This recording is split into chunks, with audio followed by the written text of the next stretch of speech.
ficava um mês. Eu fiquei mais porque deu um problema na volta, que a gente ficou, excepcionalmente, a gente ficou acho que 45 dias lá em Parintins, né? E aí a gente morava num barco, passava a semana inteira embarcado, visitando as comunidades, né?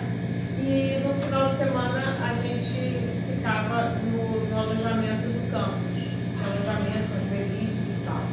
E aí depois a gente foi conhecendo pessoas, né? E conhecemos o Thiago de Mello, não sei se vocês já ouviram falar do Thiago de Mello, um poeta que já faleceu. E ele escreveu um texto, um livro muito famoso, assim, muito importante, que chama Declaração dos Direitos Humanos. Declaração dos Direitos do Homem, eu acho que ele chama. Ele brinca com a Declaração dos Direitos Humanos e faz uma poesia. Todo homem tem direito à liberdade, são outros direitos que ele fala. É um texto bem legal, que tem na internet também, chama Thiago de Mello. E aí ele convidou a gente ficou amiga dele, a equipe, né, que estava lá, tinha gente da engenharia, gente da medicina, eu estava na biologia, né, cada um tinha um projeto, era bem legal. E a gente tinha contato. E aí ele levou a gente uma vez para uma cerimônia não, acho que ele levou a gente para uma tribo indígena. Momentos depois, no dia seguinte, eu acho, deles terem feito uma cerimônia de entrada dos meninos era mais ou menos isso aqui, eles estavam se tornando homens de verdade. Só que lá também tinha um ritual de entrada. E o ritual era o seguinte, eu fiquei chocada. Eu cheguei, estavam todos os meninos que tinham mais ou menos 15 anos, assim, com as mãos totalmente inchadas, chorando. Já viu isso? Caraca, eu falei, o que é isso? Formiga. Então, o ritual consistia no seguinte, era uma luva de palha com uma trama assim de palha, né? A palha vai se entramando assim. E em cada buraquinho da palha, eles botavam uma formiga super poderosa com a cabecinha assim no buraquinho da palha, sabe? E as cabecinhas da formiga todas voltadas para a pele. Então, o menino de 15 anos tinha que vestir essa luva e passar a noite inteira bailando para virar homem sendo picado por ele. Então são rituais que depois teve um antropólogo, que foi o Van Gennep, né, que estudou esses rituais. Ele chamou, tem até um livro que chama Ritos de Passagem, né? Então a gente mesmo, na nossa sociedade hoje, tem vários ritos de passagem. Vocês seriam capazes de lembrar algum? Qual a ideia da passagem? A ideia de que existe uma liminariedade, existe uma fronteira entre, por exemplo, ser solteiro e ser casado. Qual é o ritual que existe para fazer a passagem entre solteiro e casado? Despedida de solteiro. Despedida de solteiro. Festa de 15 anos para as meninas. Festa de 15 anos para as meninas. Menstruação. A menstruação, a maneira como ela é recebida também faz parte de um rito de passagem, né? Então, assim, a festa de despedida de solteiro, gente, é um negócio que a gente acha normal, né? Mas é bizarro pra caramba. E eu nunca participei. Mas quando a minha vida inteira isso não existia. Isso não existia. Isso passou a existir quando eu era jovem, assim. Só que eu era muito militante, era contra esses negócios. Então eu nunca participei, entendeu? Mas tenho notícia, né? Que são os negócios super bizarros, assim, sabe? Se você pensa isso com alteridade, né? Se você estranha um familiar, você fala, gente, que isso? Sabe? Juntam só os homens, juntam só as mulheres, aí... Mas não faz sentido. Por quê? Porque você faz uma despedida de solteiro pra você casar, mas você já está namorando. Não, mas é diferente. Casar é diferente. Quando bota aliança é diferente. Não, mas você já tinha um relacionamento. Mas é porque a ideia, isso era uma ideia de casamento velha. Hoje em dia as pessoas às vezes nem casam mais, já vai morar junto e nem já casar. Antigamente só era meio quando estava casado. Noivando. Não, inclusive a preparação. E cidade grande, é assim, A cara. minha irmã, que é 5 anos mais velha que eu, foi numa primeira festa dessas, né? E aí uma coisa que tinha horrível era assim, um presente que davam pra noiva era uma coisa fingindo um peru, uma piroca. Fazem todos os doces em formato de Eu gosto disso. E aí eu era 5 anos mais nova, eu fiquei ouvindo aquelas coisas, eu falei, mas isso o quê? Não, porque ela não conhece, ela vai ver pela primeira vez, não sei o que. Na minha casa todo mundo tomava banho pelado, já tinha visto várias vezes, né? Aí eu falei, ué, mas não viu? Nunca viu o pai tomando banho? Como assim não viu? Eu achava engraçado que eu via. Gente, você não estranhava? Não. Nossa, na minha família era totalmente Na tabu. minha família todo mundo era porta aberta.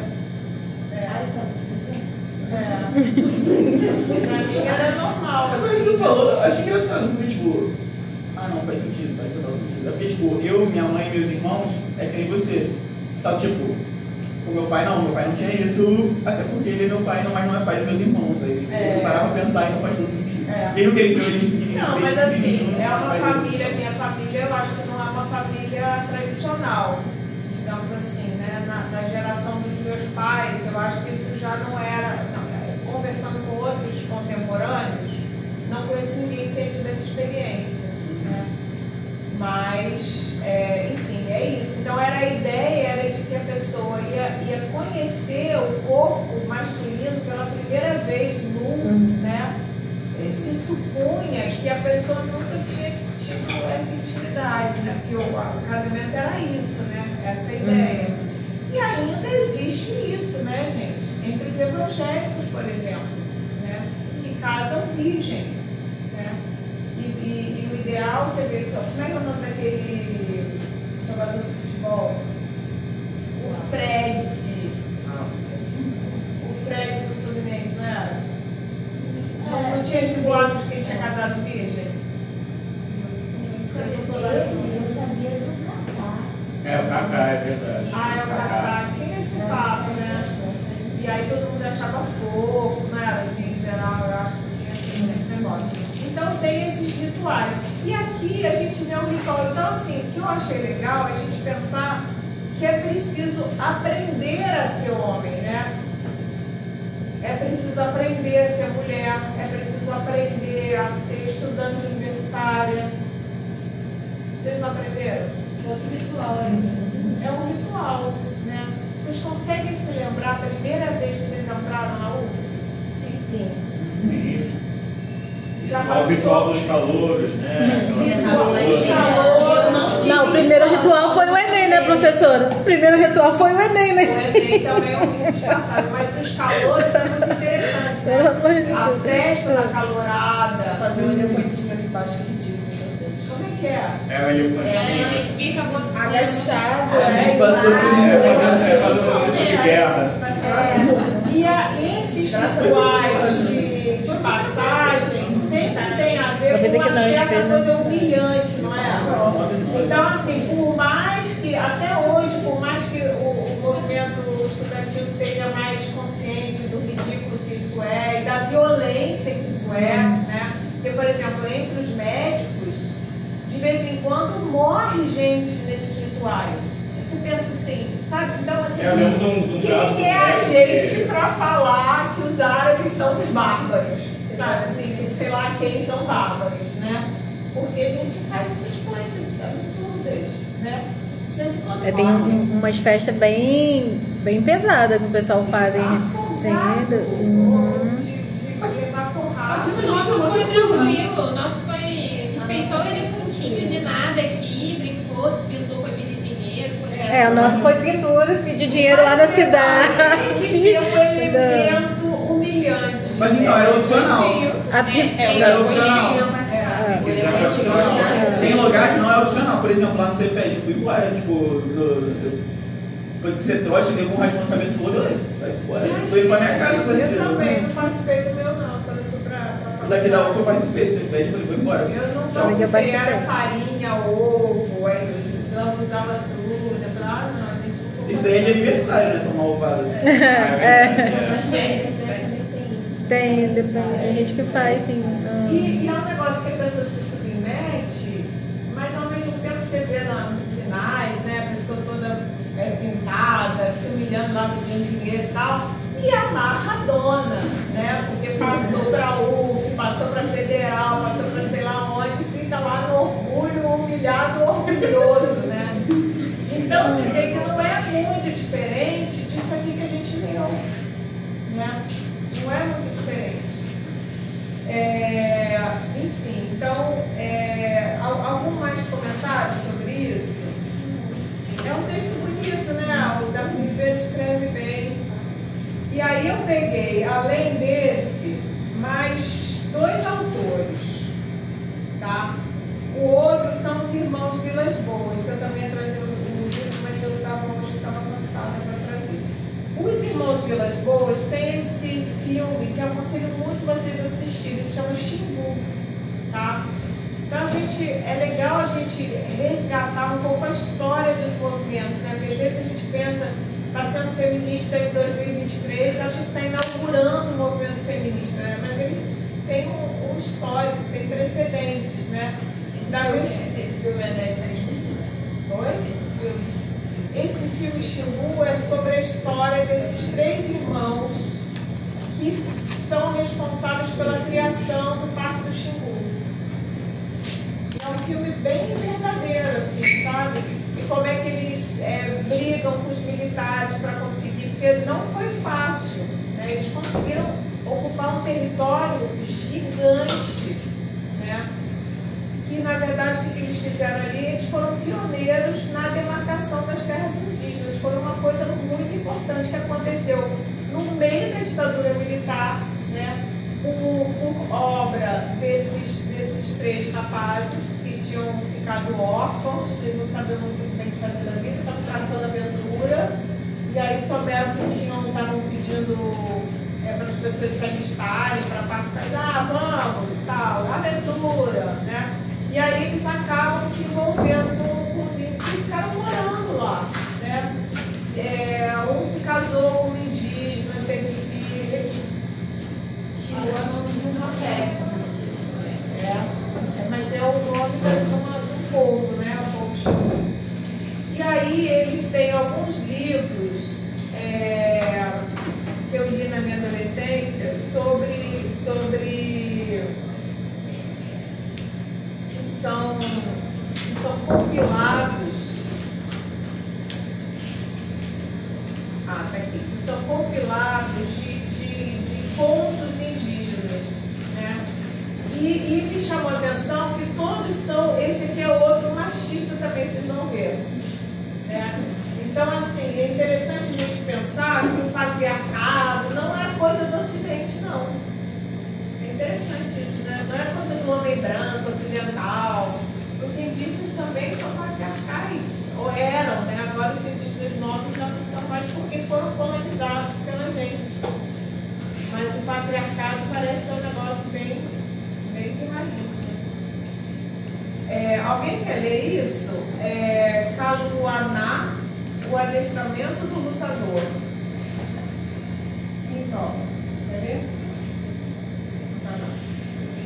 Caluaná lutava sempre. Olha, esse K faz parte. E esse negócio aqui, deixa eu falar pra vocês. Quando bota assim a letra maiúscula em grandão, isso aí é uma técnica das primeiras Bíblias, dos escritos medievais. Os monges, eles usavam isso, chama iluminuras. Você pega qualquer texto muito antigo, né, medieval, que eram escritos pelos monges à mão, né? Eles fazem isso, e tem umas iluminuras muito bonitas. Aí formam uma coisa pela primeira letra, aí faz um quadradinho, bota desenhado em ouro, não sei o quê, tem assim umas Mas alguma coisa servia para alguma coisa ou era só esteticamente? estética, eu saiba só estética, tá? Vai lá. O Caluaná lutava sempre um pau-par com os companheiros, mas perdia todas as vezes.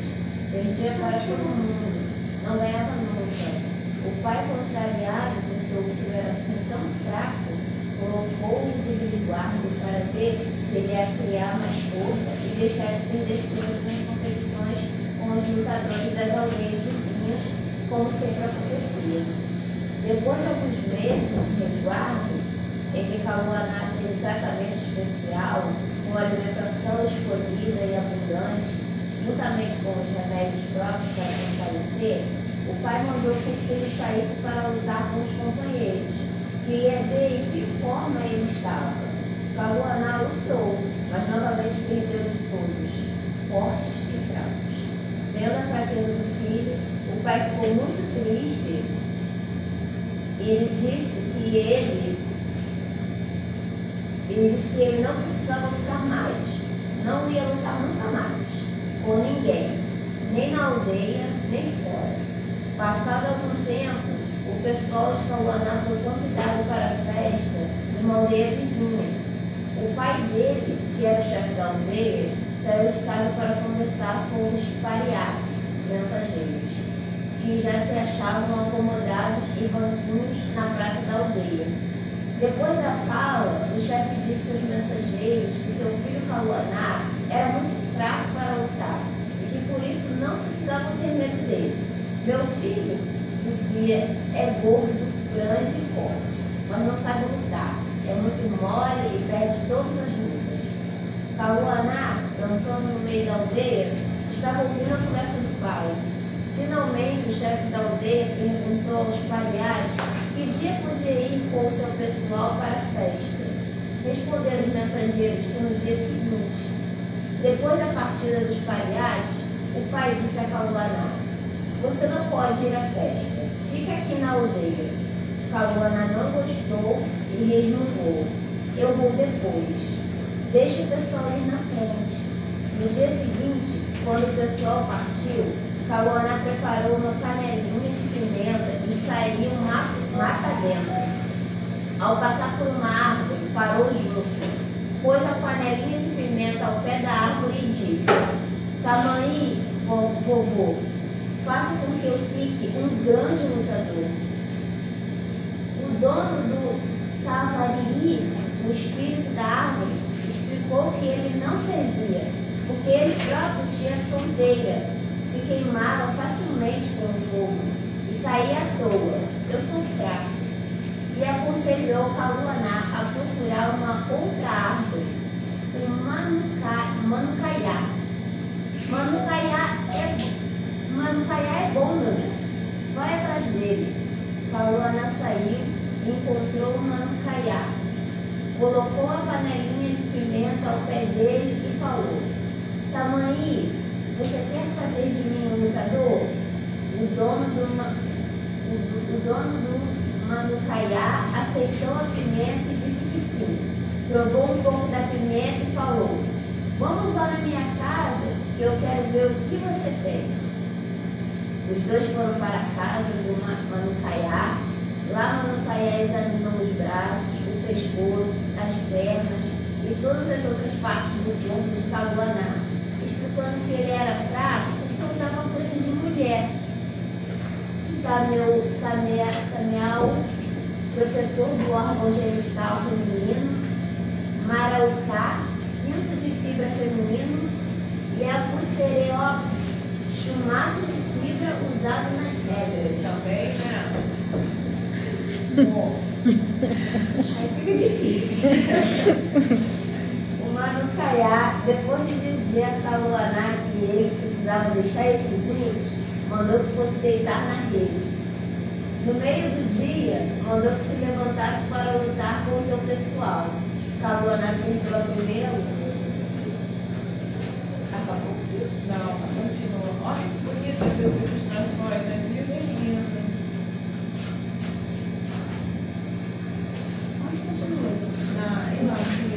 Na segunda ganhou, né? Vai você, Luciana. Na segunda ganhou e não perdeu mais. Venceu todas as outras. Manucaiá então falou: você está bom agora. Agora já sabe lutar. Não vai perder mais. Depois disso, Kaluana seguiu para a aldeia da festa. Foi dando gritos em companhia de seus novos amigos invisíveis, os Manucaiá, que só ele podia ver. De tardezinha, chegou à aldeia da festa e acampou longe do pessoal do pai. As lutas iam começar no dia seguinte. O pai de Calunaá, vendo o filho chegar e acampar à distância, gritou para ele: chega aqui mais perto. Antes que Calunaá se move, os Manucaiá o advertiram: nós temos que ficar aqui mesmo. Como ele não se aproximava, a mulher de Calunaá foi levar-lhe mingau. Mas os Manucaiá não quiseram que ele bebesse, dizendo que se bebesse ia ficar doente. Eles, os Manucaiá, comiam mingau diferente, feito por eles mesmos. Calunaá se enfeitou e saiu para dançar. O uruá, flauta, com um companheiro. Tocou e dançou a noite toda. Os Manucaiá tinham recomendado a ele que não dormisse. Não podia dormir. E por isso Calunaá passou a noite acordado, tocando uruá. Quando o dia principiou a clarear, todos começaram a se pintar para entrar na aldeia. Terminada a pintura, Calunaá foi tocar e dançar de novo.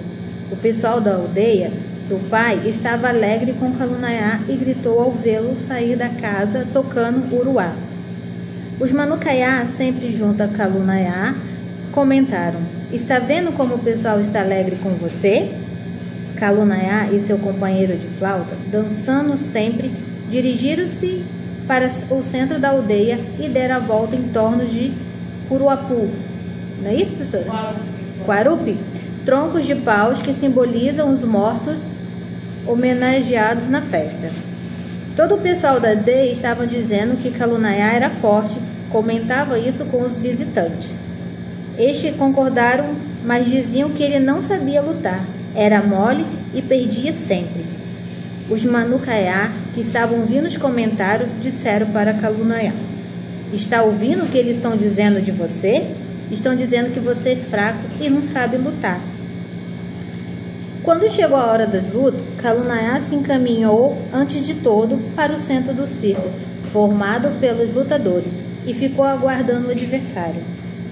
É sempre o mais forte quem luta primeiro.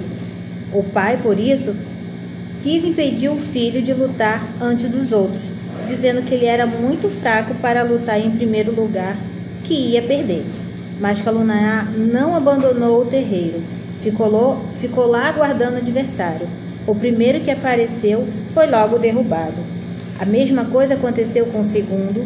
Foi chegando e caindo no primeiro encontro. O pai de Calunaá começou a ficar contente de ver o filho a ganhar. Os homens deles, entusiasmados também, começaram a comentar, perguntando uns aos outros: como é que ele está ganhando hoje? Ele não é assim. Sempre perde. Por que está ganhando agora? E Calunaá continuava derrubando um atrás do outro. O pai cada vez mais alegre com o filho. As lutas foram até o meio do dia, sem Calunaá perder uma só. Ganhou todas.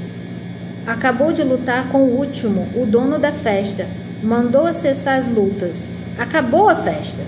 Calunaá, depois de dançar um pouco o uruá, disse para o pai que ia embora. E começou a se aprontar para partir com seus companheiros que só ele via.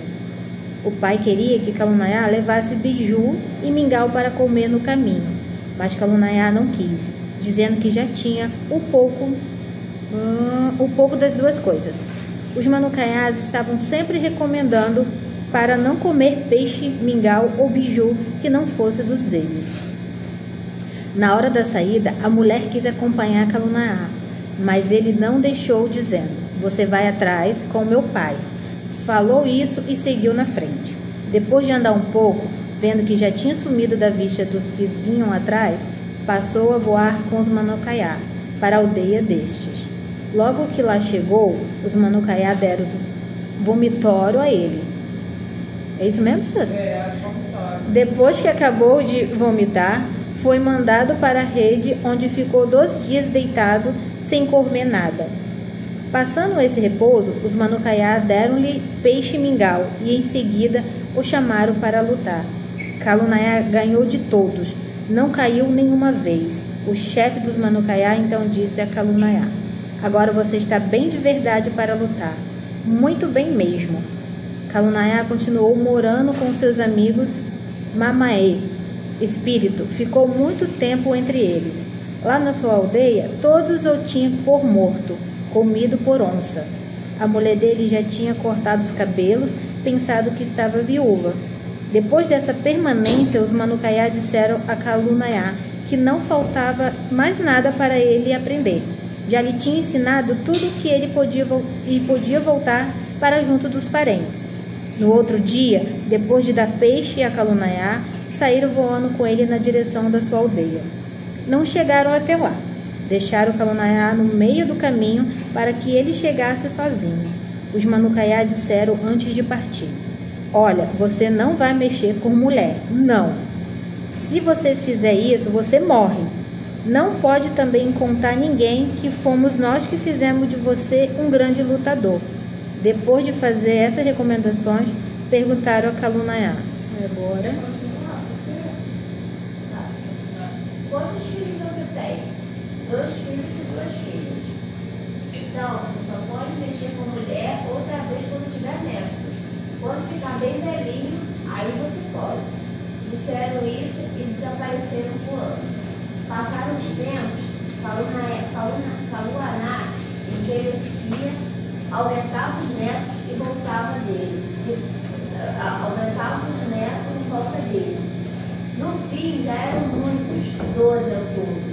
Dos filhos, tinha 3 de um e 4 de outro. Das filhas, 2 de uma e 3 da outra. Kaluaná, já velhinho, vivia na rede, quase não andava mais. Só de manhã saía um pouco para se aquecer ao sol na porta da casa. Os netos nunca saíram de perto dele. Estavam sempre brincando à sua volta. Um dia, quando os filhos saíram todos para a roça, ele pediu aos netos que tirassem os bichos que ele tinha no pé. Estes bichos que estão nascendo no meu pé eram a minha força. Não joguem fora, não. Passem a raspadeira no corpo e esfreguem depois os bichos por cima. Fazendo isso, vocês vão ficar fortes, criar muita força. Agora eu vou contar onde está o remédio que eu tomei. Disse e apontou a direção. Os netos perguntaram: qual era o nome do remédio? Kaluaná respondeu que era Manukaiá e explicou como chegar até ele. Vocês vão neste rumo, entram na mata e atravessam um córrego que passa lá. Do outro lado, vocês já vão começar a ouvir os Manukaiá lutando. Logo que acabou de dizer isso, Kaluaná morreu sentado no banquinho onde estava. Os netos todos ficaram muito tristes. Chorando, puseram o avô na rede e continuaram chorando perto dele. Depois saíram para avisar os pais que o avô tinha morrido. Estes largaram o serviço e voltaram depressa para casa.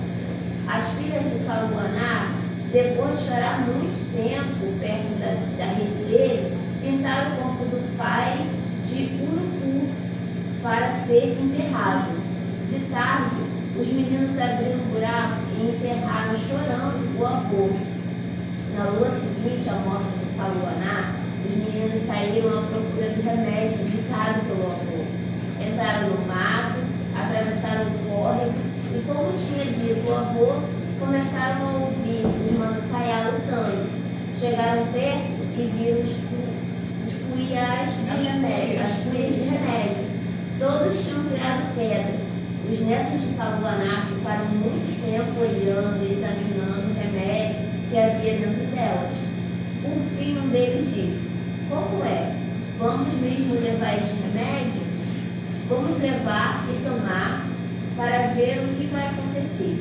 Ficaram um pouco indecisos, mas acabaram levando as cuias de pedra para casa. Lá, quando ficaram de resguardo, tomaram remédio durante 2 dias.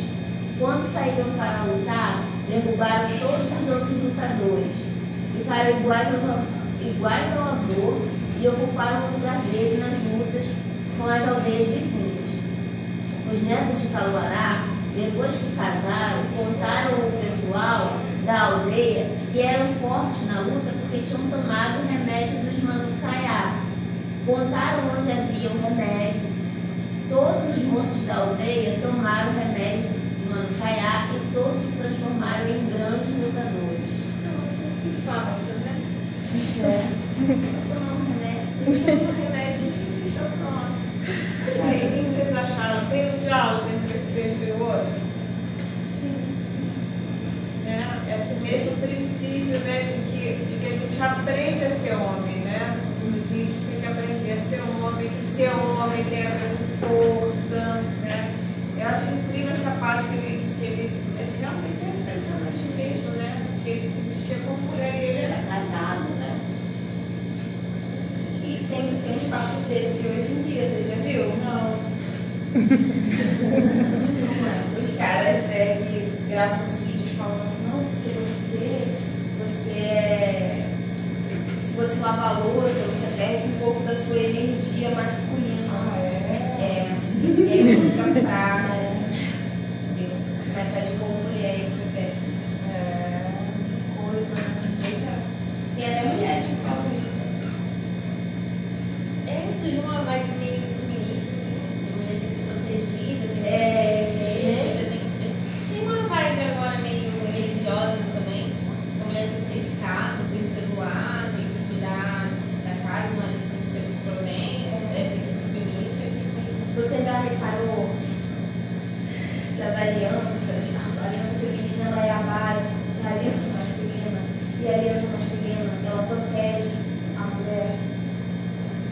Que encaixa uma na outra. Aí isso tem a ver com a energia. A minha tem, eu nem tenho, nem uso. As pessoas assim, a masculina é um pouco mais grossa e a feminina é aquela aliança mais fininha. Se a mulher tiver um dedão, ela tá partida. Coitada, não é mais feminina, acabou a energia dela aí. Isso depende muito das pessoas. Eu nem uso aliança, eu sou casada e não uso aliança. Não Mas uso. não é interessante a gente pensar que isso faz parte da tradição indígena, não é? É um negócio impressionante. E esse texto... É para pensar assim, como que vocês chegaram nesse mesmo pensamento que os ocidentais também chegaram, né? Quem? Os indígenas, como vocês, partindo de lugares diferentes, de culturas totalmente diferentes, a gente chegou no mesmo Se lugar. você olhar, a maior parte das tradições religiosas antigas e tal tem a divisão do sexual do trabalho, né? Mas Eu estou lendo agora, eu estou lendo a Gênesis, gente. O livro da Bíblia? Estou lendo, mas vocês não sabem qual versão, muito maneira. Estou lendo uma história em quadrinhos. Lembra que na outra dia eu falei que eu não conhecia, que eu peguei, pensei e tal. Aí eu lembrei, falei com meu marido, ele falou, pô, mas você tem aí a versão do Crumb, que é um cartunista dos anos 70 americano, que fez assim, várias capas de disco, pop, sei lá, acho que fez Jimi Hendrix, ele fazia as capas, eram muito. Vocês vão olhar, Crumb. E ele fez a gente. O texto é um texto fiel, ele estudou, entendeu? Várias versões e fez. E é barato, porque é com a ilustração dele, sabe? Gente, aquilo ali é uma doideira, né? Primeiro é uma barbárie total, né? Aí um mata o outro, cai em mata a A filha que bebendo o pai. Eu nunca entendi como é que tinha um casal, aí nesse casal tiveram filhos. Aí como é que nesse casal reproduziu mais? Será que tinha outros povos? Não, ele fala que ele Caim ele foge, aí ele encontra com outro povo. Só que aí que tá, né? Tipo assim, só tinha eles dois. Não, a gente vê claramente ali que tinha sexo entre os familiares. Exatamente, né? Não, mas ele só tem 2 filhos. Adão e Eva, olha só, Adão e Eva tem 2 filhos. Caim e Abel. É, Aí Caim mata Abel. mata Abel. Porque Deus, gente, está entre nós, botou a discórdia entre os dois, né? Se você for olhar bem, Caim matou mais do que ele, porque Caim matou 25% da população. Verdade. Caim matou 25%. Gente, olha que raciocínio. Entendeu? Mas só tinha 4 porque- Só tinha 4 pessoas. Não, 25. Por que processo? Não deixa eu pensar E tanto Caim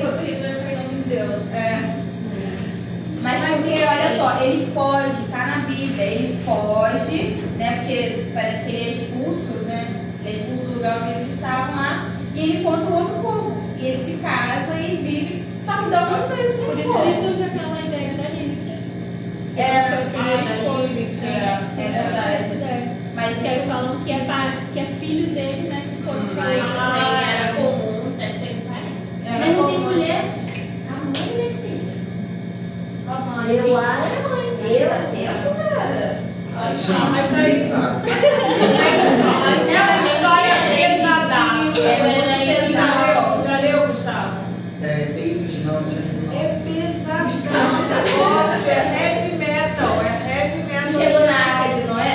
Cheguei. Vacila aqui, né? Não, gente, e a Torre de Babel? E o de Meu Deus, é que Era a primeira, dizem que é a primeira esposa de Eu não Abraão. sei, eu também vou sei. dramática. E aí discussão era muito, né? Que ela já deveria ter filhos, entendeu? Então, assim, olha só. Mas assim, eu não lembro O que a direito, gente não. está chamando a atenção para cá é o seguinte: o que eu estou querendo dizer que parece que a tradição, a origem é essa. Né? Então, assim, essa ideia de que o patriarcado foi uma invenção do Ocidente, parece que não. Entendeu? Parece que não. Parece que a gente é que está desinventando um troço muito tradicional, né? Mas tem algumas sociedades que eram feministas. Ou pelo menos foi o que eu vi na escola. Não conheço, não. Você lembra aquela Não, tem uma sim, estátua sim, da sim. mulher? O que acontece é o seguinte, houve uma época que tem até como é que é o nome daquele cara? O biólogo, esqueci o nome dele. Ele fala das sociedades matriarcais. Por quê? Porque houve uma época que, mas você vê, um dos livros mais antigos é a Bíblia. Né? E na Bíblia não tem matriarcado nenhum, né? Vamos combinar, não é isso? É um matriarcado pesadaço, pesadaço. Aquela história também do Abraão com a Sara, né? Aí ele fala que a Sara é irmã dele, aí dá a mulher para transar com o outro, não é isso? Nossa, e tem um. Nossa, tem A um livro mulher assim. assim, entendeu? Então, assim, só o que eu estou querendo dizer é que a ideia de que o patriarcado foi uma construção posterior, não, né? Acho que não. Eu acho que a construção que a gente está inventando é romper com isso. Eu acho justo, né? Mas a gente está inventando uma nova cultura e está querendo colonizar o mundo. Eu acho é uma luta. Vamos em frente. Mas a gente está lutando com um negócio que é uma tradição, Professora, tem uma parte lá, quando eles estão chegando na Terra Prometida, que, tipo, eles chegam, né? E eles têm que lutar, porque, tipo assim, eles não chegam e a Terra tá vazia, não, né? A Terra é de alguém, eles têm que lutar e invadir aquela Terra. Aí tem um moço que vai ajudar, não, que vocês são um povo de Deus, não sei o que, eu vou ajudar vocês. Aí eles escondem o povo lá, povo não, né? Eram 2 espiões, escondem na casa deles. Sim, E aí ele fala. Sodoma e Gomorra. Não. É quando ele tá chegando depois de Moisés. Passam 40 anos no deserto, chegam em Jerusalém, aí esse cara esconde 2, porque eles meio que faziam rondas. E essa história que é a base para os judeus dizerem que tem aquela terra ali. Exatamente. Porque, sabe o que eu descobri também? No Gênesis aparece uma menção da palavra Gaza. Vão à Bíblia e leiam novamente. Fiquei surpresa. Gaza. A faixa de Gaza. Sabe quem foi morar lá? Os filhos de Canaã. Gente, eu tô ficando fera na Gênesis. Os filhos do Canaã, que eu não sei por que razão, porque quando o Noé, peraí, o Noé, que ficou nu e que teve 3 filhos, o Sete, é o Noé, que tinha 3 filhos, Sem Cã e Jafé. Sem Cã e Jafé, né? Foi o Cã que falou, papai tá pelado ali, né? Aí os outros 2 foram cobrir o pai, foi isso? Sim. Aí o que ele faz, Noé? Amaldiçoa Cã. Não, amaldiçoou o filho de Cã. Canaã. o filho de Canaã vai ser escravo de todos, não é? Aí você vai lá lendo lá pelas tantas, vai passando e vai formando, não sei o que, teve não sei quantos filhos, não sei o que, e viveu 600 anos, todo mundo vivia pra cacete, tinha filho com 600 anos, estava lá dando filho, né? Porque todo mundo era forte assim, né? Tomava esses negócios na hora. É por isso que eu acho que nesse sentido aí que a gente estava falando sobre Caim, eu acho que a Bíblia omite informações, sabe, no sentido de tipo assim, se você for pensar que Adão e Eva ficava ali, vivendo no jardim e fazendo filho, provavelmente eles não tinha só Caim e Abel, eles deviam ter mais, e provavelmente Caim se relacionou com irmãs, eu acho. Eu acho que é uma boa eu acho que a Bíblia omite informação. Tipo assim, o que não era relevante, tipo. Bom também, né, gente? Porque só a parte que eles acham que ele começa a fazer aquela listagem de filhos, de convívio. Tanto que a Bíblia que a gente conhece hoje em dia tem vários livros que foram escolhidos pela Igreja Católica. Porque alguns falavam de bruxarias, alguns falavam de feitiços. E não era muito bem. Mas até essa questão de relação. Aí o que eu descobri? Que o Canaã e a descendência do Canaã, que foi o neto amaldiçoado por Noé, porque Noé foi pego pelo pai dele, pelo Cã, ele vai formar a faixa de Gaza. Os descendentes de Canaã fazem a Gaza. Então, pela Bíblia, os palestinos devem ser escravos. Que doido, né? Está escrito ali. Mas o que eu estava questionando, professora, é que o cara, ele ajuda os caras que estão querendo tomar Jerusalém e ele fala para os soldados assim, não, vocês podem ficar com a minha filha. Você já viu isso? Bom, Moisés faz isso, né? Abraão, né? Faz isso com a Sara. Eles entregam a filha assim, Entrega você a pode mulher, usar ela. Entrega a mulher, pois é. Então, assim, esse lance do patriarcado é muito antigo, gente. É uma luta difícil. Então, o que a gente está vendo aqui nos indígenas, né? Esses contos não são contos modernos, porque se você lê coisas desses indígenas modernos, né? Eles estão totalmente aculturados nessa cultura não machista que a gente tem. A gente atualmente vive uma cultura antipatriarcal, concorda? Né? E os índios modernos adquiriram, foram colonizados por essa cultura, mas tradicionalmente eles não eram assim, entendeu? Quando eu conheci os indígenas em 1982, o machismo imperava, mas assim, num nível feroz, entendeu? Feroz. Eles ficavam controlando a gente, aí, nossa, eles achavam estranhíssimo que a gente tomasse banho no rio junto com os rapazes do projeto, sabe? Achavam que eram todos putas, o negócio era complicado. E o engraçado dos dois textos, professora, engraçado que os dois textos, para ser forte, não podia se envolver com a mulher. Oi? Para continuar forte, não podia se envolver com a mulher. Exatamente. Os dois textos falam isso. Os dois textos. Então, a mulher, você só, inclusive no primeiro, né, do só ia ter Ribeiro, eles viviam numa aldeia separada. Os homens não podia ir lá, nem as mulheres virem e nem as crianças, né?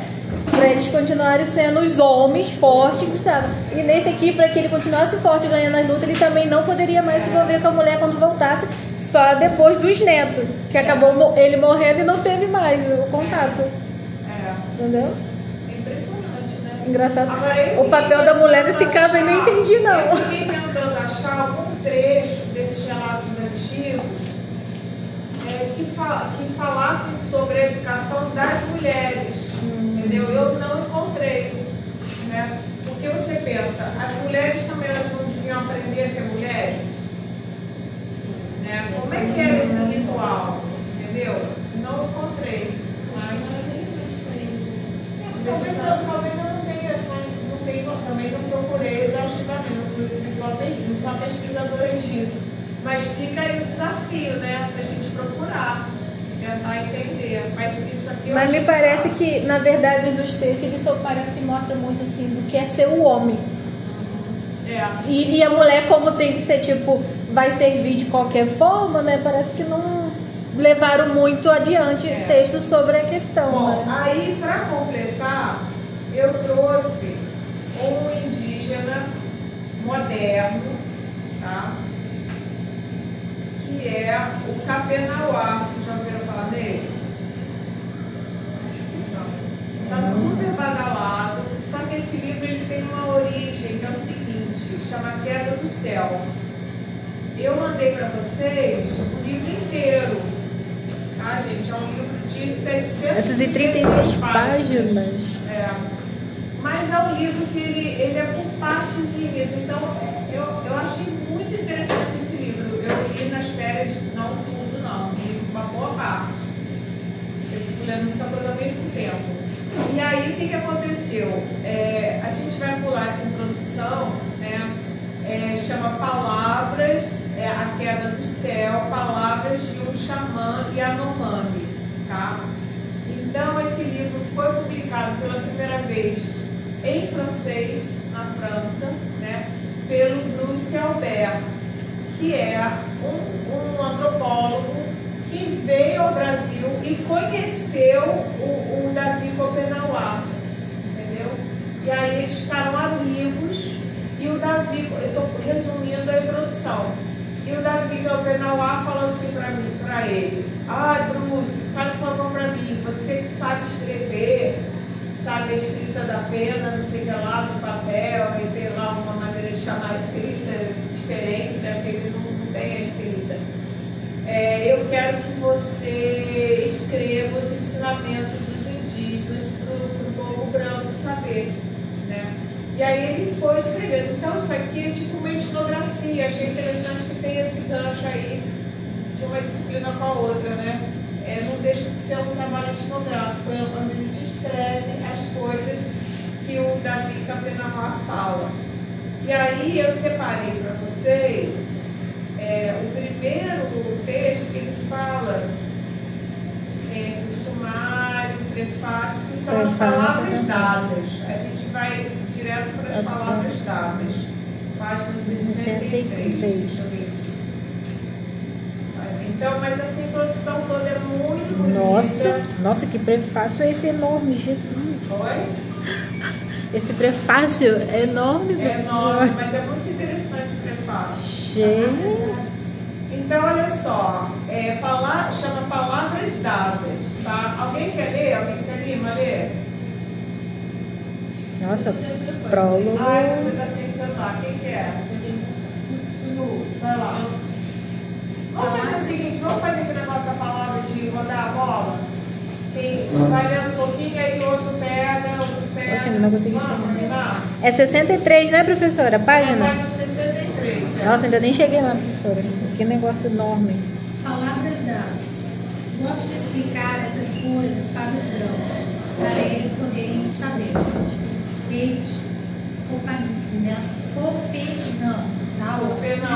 Copenauá. Eu não sei exatamente qual é esse pronunciar. Faz muito tempo você veio viver entre nós e falava como um fantasma.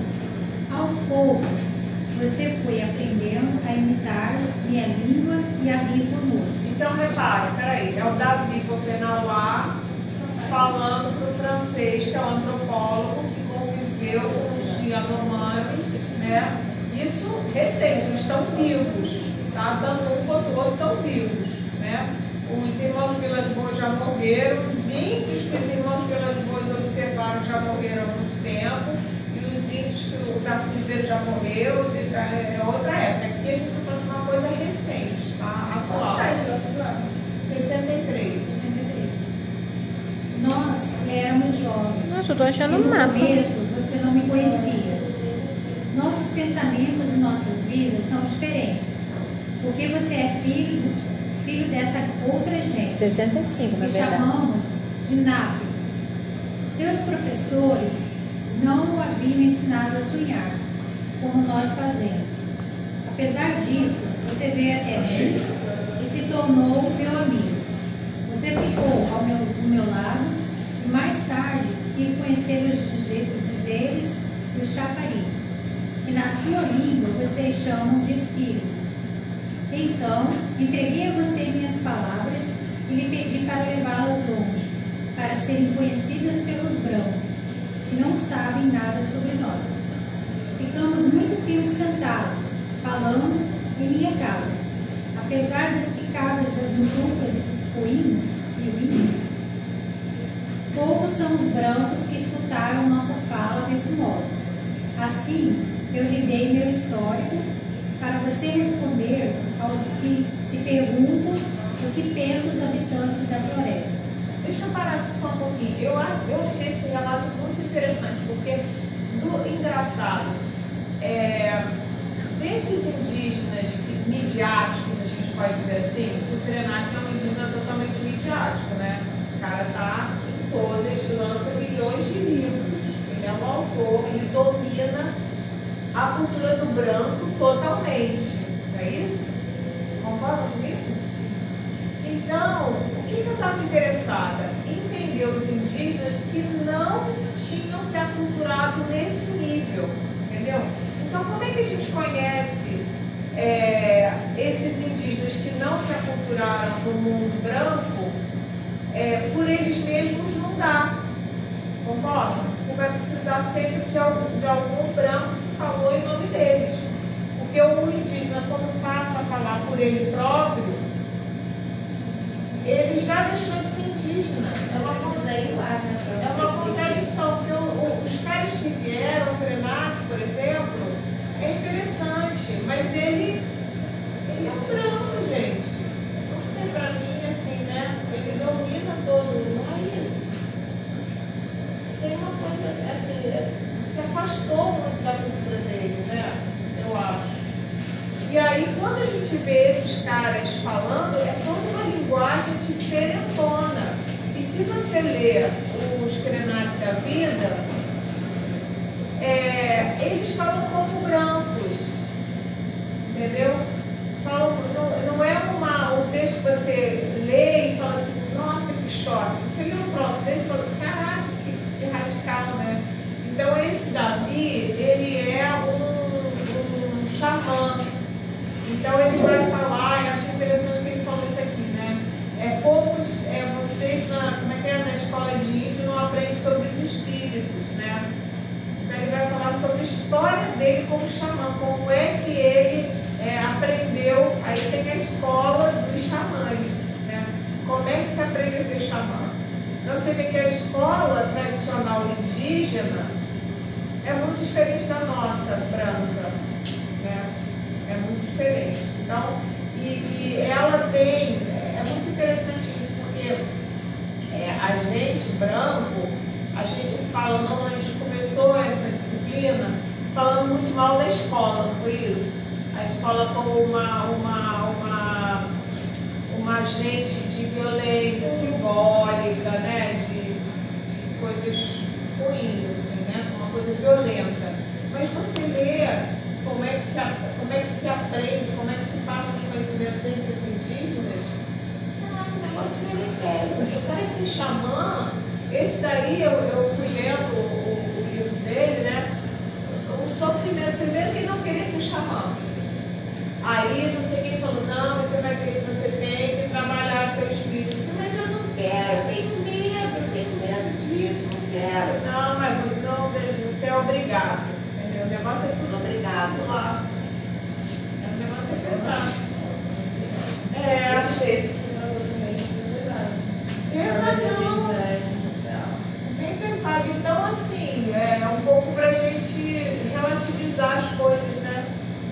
Então, vamos lá, vai lá. Antigamente, nossos maiores não contavam nenhuma dessas coisas, porque sabiam que os brancos não entendiam sua língua.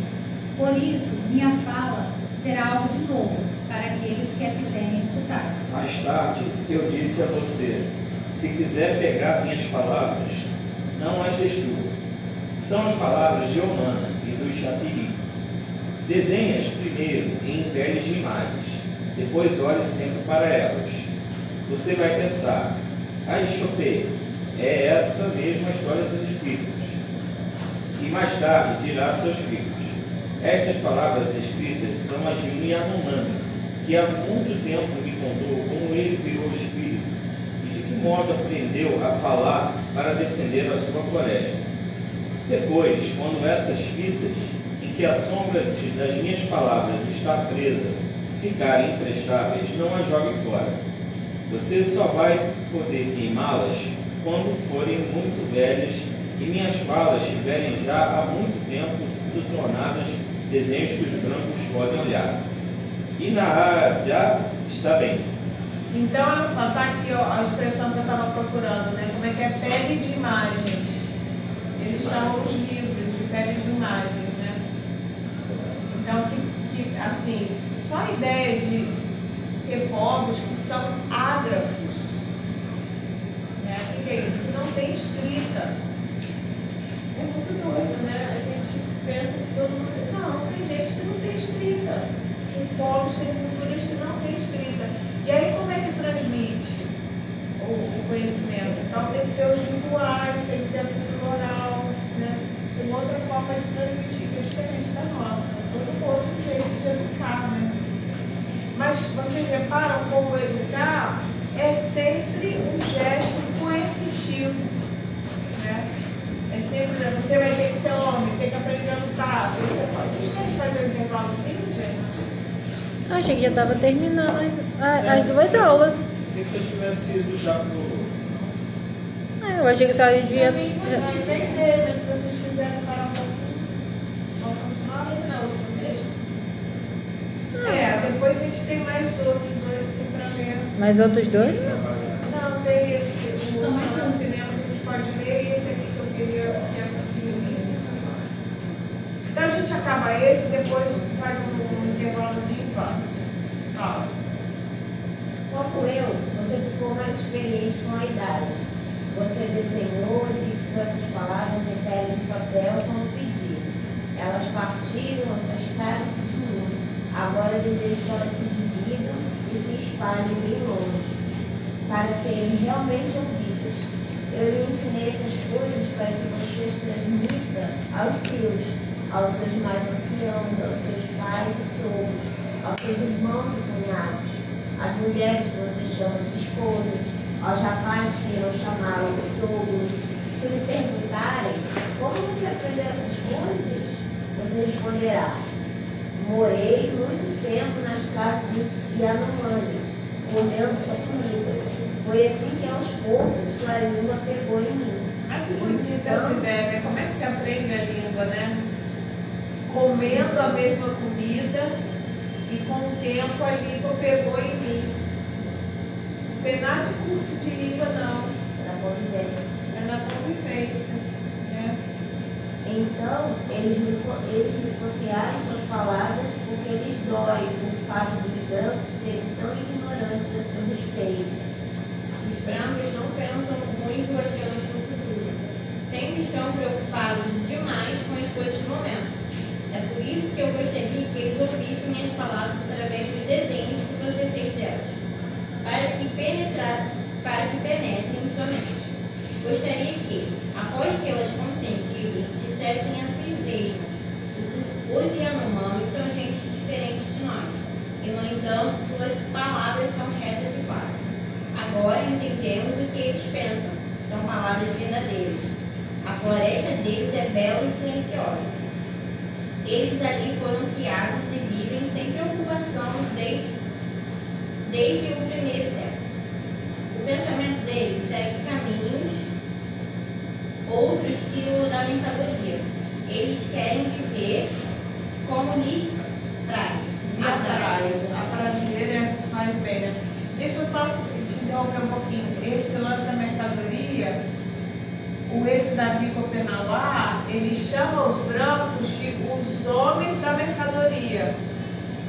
Né? Porque ele vai dizer que o homem branco é aquele que transforma tudo em mercadoria. Olha que sensibilidade legal, né? Vai lá. Seu costume é diferente. Não tem peles de imagem, mas conhecem os espíritos Chapiri e seus campos. Querem sua terra porque desejam continuar vivendo nela como antigamente. Assim seja, eles não a protegerem, se eles não a protegerem, seus filhos não terão lugar para viver felizes. Vão pensar que a seus pais de fato faltavam inteligência, já que só terão deixado para eles uma terra nua e queimada, impregnada de fumaça, de epidemia e cortada por rios de água suja. Gente, o que está acontecendo, né? Então aqui a gente vê o relato de um indígena que tenta, através de um branco amigo, né, usar do recurso do branco, que é a escrita, deixar essa escrita para ensinar as futuras gerações para tentarem proteger a natureza, né? Então é muito legal, muito bom essa área. Vai lá. Quer continuar, Maria? Vai lá. Gostaria que os brancos parassem de pensar que nossa floresta é morta e que ela foi posta lá à toa. Quero fazê-los escutar a voz do chapiri, que ali brincam sem parar, dançando sobre seus espelhos resplandecentes. Quem sabe assim eles queiram defendê-la conosco? Quero também que os filhos e filhas deles entendam nossas palavras e fiquem amigos dos nossos, para que não cresçam na ignorância. Porque se a floresta for completamente devastada, nunca mais vai nascer outra. Descendo desses habitantes de terra nascentes, os filhos e genros de Omaná. São as palavras dele e as do Chapiri, surgidas no tempo do sonho que desejo oferecer aqui aos brancos. Nossos antepassados as possuíam desde o primeiro tempo. Depois, quando chegou a minha vez de me tornar xamã, a imagem de Omaná as colocou em meu peito. Desde então, meu pensamento vai de uma para outra, em todas as direções. Elas aumentam em mim sem fim. Assim é. Meu único professor foi Omama. São as palavras dele, vindas dos meus maiores, que me tornaram mais inteligentes. Minhas palavras não têm outra origem. As dos brancos são bem diferentes. Eles são engenhosos, é verdade, mas carecem muito de sabedoria. Nossa. Só. Ela quer ler um pouquinho? Vai. Eu não tenho velhos livros como eles, nos quais estão desenhadas as histórias dos meus antepassados. As palavras do Chapiri estão gravadas no meu pensamento, no mais fundo de mim. São as palavras de Omama. São muito antigas, mas os xamãs as renovam o tempo todo. Desde sempre, elas vêm protegendo a floresta e seus habitantes. Agora é minha vez de possuí-las. Mais tarde, elas entrarão na mente dos meus filhos e genros, e depois na dos nossos filhos e genros deles. Então será a vez deles de fazê-las novas. E isso vai continuar pelos tempos afora, para sempre. Dessa forma, de toda forma, você vê, a mensagem passa só entre os homens, né? Filhos e genros, tá vendo? Dessa forma, elas jamais desaparecerão, ficarão sempre no nosso pensamento, mesmo que os brancos joguem fora as peles de papel deste livro em que elas estão agora desenhadas. Mesmo que os missionários que nós chamamos de gente poderosa, não parem de dizer que são mentiras, não poderão ser destruídas pela água ou pelo fogo. Não envelhecerão como as que ficam coladas em peles de imagens tiradas de árvores mortas. Muito tempo depois de já ter deixado de existir, elas continuarão tão novas e fortes como agora. São essas palavras que pedi para você fixar nesse papel, para dá-las aos brancos que quiserem conhecer seu desenho. Quem sabe assim, eles finalmente darão ouvidos ao que dizem os habitantes da floresta e começarão a pensar com mais retidão a seu respeito. Eu e a Yanomami dou a vocês, os brancos, esta pele de imagem que é minha. Aí depois vem outro. Gente, esse livro é muito legal. Eu estou gostando muito, eu estou indo pra frente assim. Só que eu leio esse, eu leio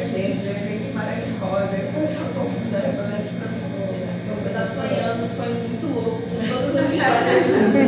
Não tem muito a ver com o texto, mas sobre essa questão da cultura machista e tal, eu estava conversando com a minha prima, e eu estava reparando que quando a gente os nossos nomes é só nomes de homens, né? Tipo assim, a gente não tem nome feminino, os nossos sobrenomes. Porque assim, os nossos nomes é sempre assim, a junção do nome da mãe e do pai. Aí o filho vem do nome da mãe e do pai. Mas no caso, a mãe ela pegou de quem aquele nome no meio? Sim, É o nome pai do dela. meio sai, não é geração perdida. Sim, Né? é sempre o nome do pai e do avô. Prevalece. Tipo assim, é a nossa totalmente. Os sobrenomes são masculinos, né? Você quer dizer? Isso, as pessoas casam. O marido tem que colocar um sobrenome. E a mulher, o marido não precisa, mas a mulher precisa. Não, hoje em dia já não precisa mais. Eu casei e não mudei nenhuma palavra do meu nome mais. Mas durante o tempo foi assim. Assim, então, agora já não precisa mais, mas antigamente o nome do homem não mudava, mas a mulher sim.